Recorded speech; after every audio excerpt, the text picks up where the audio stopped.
Hey guys, in this video I will show you how to add a vanilla Visa gift card to your Apple Wallet.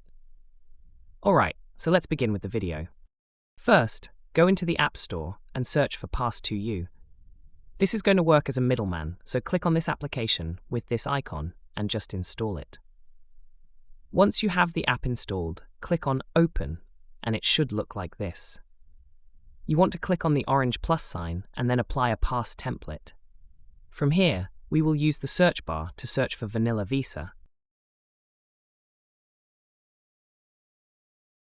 And you should see only one option that has been applied many times. Click on it. Here's where we need to input our Vanilla Visa gift card information. So we have the card number and CVV. You can input it by clicking on the pencil icon and also the balance in the top right. You can also add a QR code at the bottom. Once you have this completed and filled out with your information, you will click on Done.